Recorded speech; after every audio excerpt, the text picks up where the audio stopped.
നമസ്കാരം, ശ്രീലക്ഷ്മിയാണ്. നമുക്കിന്ന് നിലപാടുകളുടെ ചക്രവർത്തി ശ്രീ അഖിൽ മാരാറെ കുറിച്ച് സംസാരിക്കാം. അദ്ദേഹം ലേറ്റസ്റ്റ് ആയിട്ട് ജോയിൻ ചെയ്ത് 2020 എന്ന പാർട്ടിയും വളരെ വേഗത്തിൽ തന്നെ വിട്ടു എന്നുള്ള വാർത്തയാണ് ഇപ്പൊ നമ്മുടെ വാർത്താ ചാനലുകളൊക്കെ കവർ ചെയ്തുകൊണ്ടിരിക്കുന്നത്.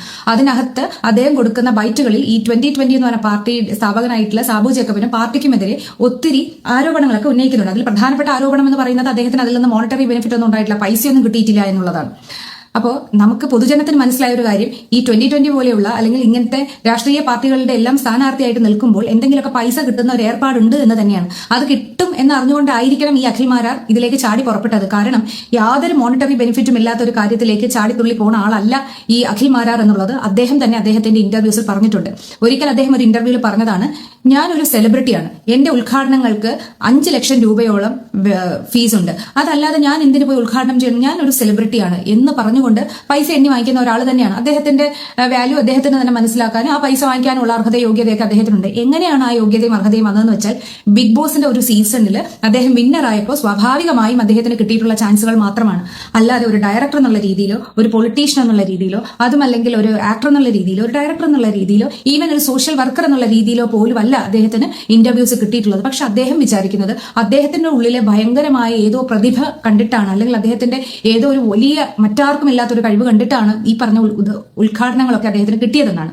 അത് തികച്ചും അദ്ദേഹത്തിന്റെ തെറ്റായ ധാരണ തന്നെയാണ് എന്ന് തന്നെ പറയേണ്ടി വരും. പിന്നെ അദ്ദേഹം പറയുന്നത് തൃപ്പൂണിത്തറ കിട്ടിയില്ല എന്നുള്ള, തൃപ്പൂണിത്തറ താമസിക്കുന്ന ആളാണ് ഞാൻ. സത്യം പറയാലോ, 2020 ഞങ്ങളുടെ തൃപ്പൂണിത്തറ മത്സരിക്കുന്നു BJPക്ക് പകരം എന്ന് കേട്ടപ്പോ തന്നെ BJPയിൽ വിശ്വസിക്കുന്ന അല്ലെങ്കിൽ BJPയോട് സ്നേഹവും ഇഷ്ടവുമുള്ള ഞാനടക്കമുള്ള പല ആൾക്കാരുടെയും മനസ്സുമടുത്ത്, അത് അഞ്ജലി നായർ എന്ന് പറഞ്ഞാൽ പിന്നെ ഇവിടെ അടുത്ത് താമസിക്കുന്ന ഒരാളാണ്, ഈ തൃപ്പൂണിത്തറ തന്നെ താമസിക്കുന്ന, എനിക്ക് അറിയാവുന്ന ഒരു വീടാണ്. ആ വീട് ഒരു അമ്പലത്തിന്റെ അടുത്തുള്ള ഒരു വീടാണ്. ആ വീടാണോ എന്ന് എനിക്കറിയില്ല, അതാണെന്നാണ് പറഞ്ഞു കേട്ടത്. അവരിവിടെ ഉള്ള ഒരാളാണ്. ആ ഒരു എന്താണ് പറയാ യോഗ്യതയെങ്കിലും ഈ ഒരു നിയോജക മണ്ഡലത്തിൽ ഉൾപ്പെടുന്ന ആൾ അങ്ങനെയുള്ള ഒരു ഇതെങ്കിലും ഉണ്ടെന്ന് വെക്കാം. അവർ പഠിച്ചതൊക്കെ ഈ NSS സ്കൂളിലാണെന്നാണ് കേട്ടത്. പക്ഷേ ഇതൊന്നുമല്ല കാര്യം. ഈ അഖിൽ മാരാറിനെ പോലെ ആരായാലും ഈ 2020 ബാനറിൽ തൃപ്പൂണിത്തറ പോലെ BJPക്ക് ശക്തമായ എന്താണ് ഒരു പ്രഭാവമുള്ള ഒരു നിയോജക മണ്ഡലത്തിൽ നിന്നാലും ജയിക്കില്ല എന്നുള്ളത് ഒരു വസ്തുതയാണ്. കാരണം ഇവിടുത്തെ BJPയുടെ അല്ലെങ്കിൽ കൗൺസിലേഴ്സ് എന്ന് പറയുന്നത്, അല്ലെങ്കിൽ BJPയുടെ ആളുകൾ എന്ന് പറയുന്നത് ജനങ്ങളുമായി വളരെ അടുപ്പമുള്ളതും അത് മാത്രമല്ല ജനങ്ങൾക്ക് ഒരുപാട് ഇഷ്ടമുള്ളവരുമാണ്. അത് പാർട്ടി നോക്കിയിട്ടല്ല, അവരുടെയൊക്കെ വ്യക്തിപ്രഭാവം കൊണ്ട് തന്നെയാണ്. സാധാരണക്കാരായിട്ടുള്ള ആൾക്കാർ തന്നെയാണ് BJPയുടെ കൗൺസിലേഴ്സ് ആയിട്ട് ഇപ്പോൾ ഉള്ളത്. വലിയ കാശുകാരൊന്നുമല്ല. അതുകൊണ്ട് തന്നെ ജനങ്ങൾക്കിടയിൽ ഇറങ്ങി പ്രവർത്തിക്കുന്ന ആൾക്കാർ തന്നെയാണ്. അതുകൊണ്ട് തന്നെ ജനങ്ങൾക്ക് പാർട്ടിക്കും അപ്പുറത്തേക്ക് ഇവിടുത്തെ എല്ലാ കൗൺസിലേഴ്സിനോടും BJPയിലുള്ള പ്രവർത്തകരോടും ഒക്കെ ഇപ്പോൾ നല്ല സ്നേഹമാണ്, ബഹുമാനമാണ്, ആദരവാണ് എന്നുള്ളത് ഒരു റിയാലിറ്റിയാണ്. അതിന്റെ ഇടയിൽ 2020 പോലൊരു പാർട്ടി വന്നിട്ട് ഞങ്ങൾ BJPയുടെ ആൾക്കാരാണ് എന്നൊന്നും പറഞ്ഞാൽ അങ്ങനെ വോട്ട് കൊടുക്കുന്ന ആൾക്കാരല്ല തൃപ്പൂണിത്തറ മണ്ഡലത്തിലുള്ളത് എന്നുള്ളത് തന്നെയാണ് തൃപ്പൂണിത്തറ മണ്ഡലത്തിൽ താമസിക്കുന്ന ഒരാൾ എന്നുള്ള നിലയിൽ എനിക്ക് പറയാനുള്ളത്. ഇനിയുള്ളത്, ഈ പറഞ്ഞ ഈ അഖിൽ മാരാർ സ്വന്തം വണ്ടി വിറ്റാണ് അദ്ദേഹം ഇലക്ഷന് പൈസ മുടക്കിയത് എന്നാണ് പറയുന്നത്. ഇതിനു മുമ്പ് എന്തായിരുന്നു ഇങ്ങേരുടെ തള്ള്? ശരിക്കും നിലപാടുകളുടെ ചക്രവർത്തി എന്ന് അങ്ങേരെ വിളിക്കുന്നതിന് പകരം തള്ളുകളുടെ ചക്രവർത്തി എന്ന് അങ്ങേരെ വിളിക്കുന്നതാണ് കറക്റ്റ്. കാരണം എനിക്ക് ദിവസം ഷെയർ ട്രേഡിംഗിൽ നിന്ന് കോടികൾ ഇങ്ങനെ ഒഴുകി വരും. പിന്നെ എനിക്ക് ഫേസ്ബുക്ക് ഇങ്ങനെ 10,000 ഡോളറുകൾ ഇങ്ങനെ കവറിലാക്കി ഇങ്ങനെ അയച്ചു തരും. യൂട്യൂബിന്റെ കാര്യം പിന്നെ പറയാൻ വേണ്ട, ചാക്കുകെട്ടിലാണ് ഡോളർ വന്നുകൊണ്ടിരുന്നത് എന്ന് പറഞ്ഞൊരു മനുഷ്യൻ. അതുകൊണ്ട് തന്നെ എനിക്ക് പബ്ലിക്കിന്റെ പൈസ കൈയിട്ട് വരികയോ അഴിമതി നടത്തേണ്ടയോ കാര്യമില്ല എന്നൊക്കെ പറഞ്ഞ് തള്ളി മറിച്ചാണ് കുറേ നാൾ വീഡിയോ ഇട്ടുകൊണ്ടിരുന്നത്. എന്നിട്ട് പുള്ളി കോൺഗ്രസ് പാർട്ടിയായിട്ട് ടൈപ്പ് ഉണ്ടാക്കാൻ നോക്കി. ശരിക്കും പറഞ്ഞാൽ ഒരാള് ഇദ്ദേഹത്തിന്റെ വീഡിയോ റെഗുലർ ആയിട്ട് കണ്ടുകൊണ്ടിരിക്കുകയാണെങ്കിൽ, ഇദ്ദേഹത്തിന്റെ ആറ്റിറ്റ്യൂഡുകൾ മനസ്സിലാക്കുകയാണെങ്കിൽ ഇദ്ദേഹത്തിന് ആ പാർട്ടിയിൽ പ്രത്യേകിച്ച് ഒരു സ്ഥാനം കൊടുക്കാനുള്ള ധൈര്യം ഉണ്ടാകില്ല എന്നുള്ളതൊരു റിയാലിറ്റിയാണ്. അതായത് നമ്മൾ തന്നെ ഈ രാഷ്ട്രീയ പാർട്ടിയുമായിട്ട് യാതൊരു ബന്ധങ്ങളുമില്ലാത്ത, സ്ഥാനങ്ങളുമില്ലാത്ത നമ്മൾ തന്നെ വിചാരിക്കും കോൺഗ്രസോ കമ്മ്യൂണിസ്റ്റോ BJPയോ പോലെയുള്ള പാർട്ടിക്കാർ ഇങ്ങേർക്ക് എന്ത് വിശ്വസിച്ച് എന്ത് കാരണത്തിന്റെ പേരിൽ ഒരു നിയോജക മണ്ഡലമൊക്കെ സീറ്റ് കൊടുക്കുമെന്ന് നമ്മൾ ചിന്തിച്ചു പോകും. 2020 സംബന്ധിച്ച് അതൊരു പ്രശ്നമല്ല. കാരണം അവർക്ക് തന്നെ അറിയാം അവർ ജയിക്കാൻ വേണ്ടിയിട്ടല്ല സ്ഥാനാർത്ഥികളെ നിർത്തുന്നുള്ളത്. അവരുടെ ഒരു സാന്നിധ്യം കേരള രാഷ്ട്രീയത്തിൽ അറിയിക്കുക എന്നതിനപ്പുറം ഈ കേരളം ഭരിക്കാമെന്നോ അല്ലെങ്കിൽ ഏതെങ്കിലും ഒരു നിയോജക മണ്ഡലം ഭരിക്കാമെന്നോ ഉള്ള ഒരു രീതിയൊന്നും ഈ പറഞ്ഞ സാബു ജേക്കബിൻ ഫൗണ്ടറായിട്ടുള്ള 2020 ഇല്ല എന്നുള്ളതാണ് ഒരു വസ്തുത. ഇതൊന്നും മനസ്സിലാക്കാതെയാണോ ഈ അഖിൽ മാരാർ ഇതിലേക്ക് എടുത്തു ചാടിയത് എന്നുള്ളതാണ് ശക്തവും വ്യക്തവുമായ ഒരു ചോദ്യം. പിന്നെ മാത്രമല്ല, പുള്ളിക്ക് എപ്പോഴും പുള്ളി പറഞ്ഞാണ്, എനിക്ക് എന്റെ ജനങ്ങൾക്ക് വേണ്ടി എന്തെങ്കിലും ചെയ്യണം, എനിക്ക് എന്റെ ജനങ്ങൾക്ക് വേണ്ടി എന്തെങ്കിലും ചെയ്യണം, എനിക്ക് എന്റെ ജനങ്ങൾക്ക് വേണ്ടി, കൊട്ടാരക്കരയിലെ ജനങ്ങൾക്ക് വേണ്ടി എനിക്ക് എന്തെങ്കിലും ചെയ്യണം, കൊട്ടാരക്കരയിലെ ജനങ്ങൾക്ക് വേണ്ടി എന്തെങ്കിലും ചെയ്യണം. ഈ കൊട്ടാരക്കരയിലെ ജനങ്ങൾക്ക് വേണ്ടി എന്തെങ്കിലും ചെയ്യാൻ എന്തിനാണ് നിങ്ങൾക്കൊരു രാഷ്ട്രീയ സ്ഥാനം? നിങ്ങൾ ജനങ്ങൾക്കിടയിൽ ഇറങ്ങി പ്രവർത്തിക്കുകയും അവരുടെ കാര്യങ്ങൾ ഇടപെടുകയും നിങ്ങൾ ഒരു പബ്ലിക് ഫിഗർ ആണ് എന്ന് നിങ്ങൾ സ്വയം പറയുന്നുണ്ടല്ലോ. നിങ്ങൾ ഒരു നോൺ പേഴ്സൺ തന്നെയാണ്, ആൾക്കാർക്ക് നിങ്ങളെ നന്നായിട്ട് അറിയാം. അങ്ങനെയുള്ള ഒരാൾ ഒരു പൊതുജനത്തിന്റെ ഒരു കാര്യത്തിൽ ഇടപെടുകയും വളരെ സ്റ്റേണായി അത് അവർക്ക് വേണ്ട കാര്യങ്ങൾ ചെയ്തു കൊടുക്കുകയും ചെയ്താൽ അതിന് അല്ലെങ്കിൽ ചെയ്യുന്നതിന് ഒരു രാഷ്ട്രീയ പാർട്ടിയുടെ കവചം എന്തിന്? എന്റെ ആൾക്കാർക്ക് കഷ്ടപ്പെടുന്നവർക്ക് എന്തെങ്കിലും ചെയ്തു കൊടുക്കണം. അല്പന അർത്ഥം കിട്ടിയാൽ അർദ്ധരാത്രി കൊടപിടിക്കും എന്ന് പറയുന്ന രീതിയാണ് ശ്രീ അഖിൽ മാരാറിന്റേതെന്ന് വളരെ വ്യക്തമായി ഏതൊരു സാധാരണക്കാരനും മനസ്സിലാവുന്ന ഒരു കാര്യമാണ്. ബിഗ് ബോസിൽ പോയി വന്നതിന് ശേഷമുള്ള അങ്ങേരുടെ മാറ്റം അത് വളരെ വലിയൊരു മാറ്റമാണ്. കുറച്ചധികം സമ്പത്ത് അദ്ദേഹത്തിന് കിട്ടിയപ്പോൾ അദ്ദേഹത്തിന്റെ ശൈലി മാറി. അദ്ദേഹമാണ് ഈ എനിക്ക് തോന്നുന്നത് അദ്ദേഹത്തിനെ ശരിക്കും പറഞ്ഞാൽ ഒരു നിയോജക മണ്ഡലത്തിൽ ജയിപ്പിച്ച് MLA ആക്കുകയല്ല വേണ്ടത്. അദ്ദേഹത്തിന് കേരളത്തിലെ മുഖ്യമന്ത്രി സ്ഥാനം പോലും പുള്ളിയുടെ രീതി വെച്ച് പറഞ്ഞു കഴിഞ്ഞാൽ പുള്ളിക്ക് അതിനുള്ള യോഗ്യതയല്ല, ലെവൽ അതിലും വേറെയാണ്. പുള്ളിക്ക് കഴിയുമെങ്കിൽ നമ്മൾ ഇന്ത്യയുടെ പ്രധാനമന്ത്രി സ്ഥാനം വരെ കൊടുക്കണം. ഇനി അതും പറ്റിയില്ലെങ്കിൽ രാഷ്ട്രപതി. ഇതിൽ രണ്ടിൽ ഏതെങ്കിലും ഒന്നാണ് ശ്രീ അഖിൽ മാരാർ വിശ്വസിക്കുന്നത് തനിക്ക് ചേർന്ന ഒരു പദവി എന്നുള്ളത്. ബാക്കി ഒരു പദവികൾ അങ്ങേർക്ക് സ്വീകാര്യമല്ല.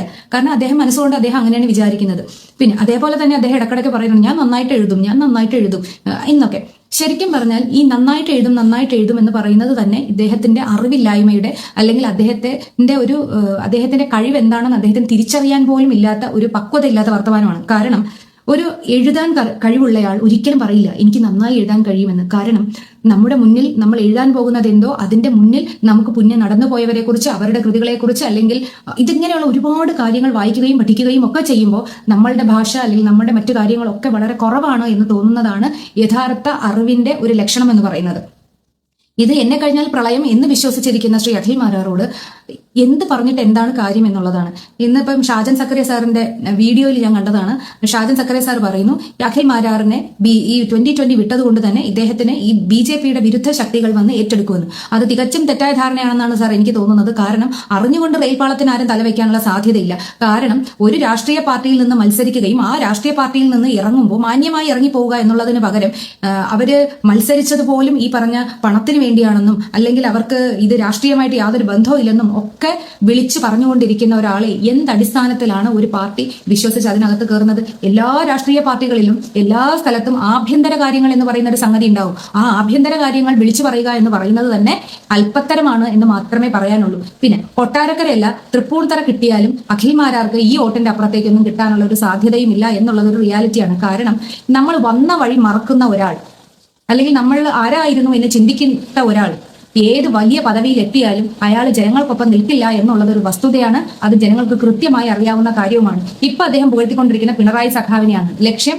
LDF ആണെന്നുള്ളത് വ്യക്തമാണ്. കാരണം ചെന്നിത്തല സാറിനെയും VD സതീശൻ സാറിനെയും കൊടിക്കുന്നിൽ സുരേഷ് സാറിനെയൊക്കെ നല്ല നാല് പറഞ്ഞ സ്ഥിതിക്ക് ഇനിയിപ്പോ എന്തായാലും ആ പടി ചവിട്ടാൻ പറ്റത്തില്ല. അപ്പൊ ഇനി ആകെയുള്ളത് പിണറായി സഖാവിനെ പ്രീതിപ്പെടുത്തുക എന്നുള്ളതാണ്. പക്ഷെ ഇതിലൊക്കെയും വേന്ദ്രനായിട്ടുള്ള മനുഷ്യനാണ് സഖാവ്. സഖാവിന്റെ അടുത്ത് ഈ വക പുളിപ്പൻ ഡയലോഗും കൊണ്ട് ചെന്നാലൊന്നും അങ്ങേര് മൈൻഡ് ചെയ്യാനൊന്നും പോകുന്നില്ല.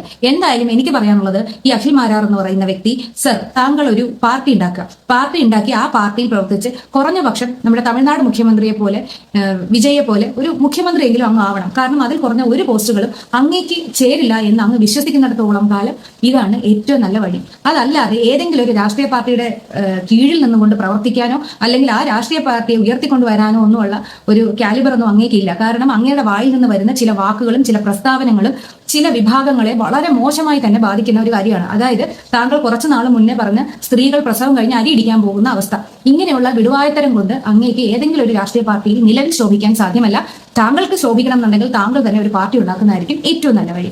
ഓക്കെ, എന്തായാലും ഇനിയുള്ള എല്ലാ സംരംഭങ്ങൾക്കും അങ്ങേക്ക് എല്ലാവിധ ആശംസകളും നേരുന്നു.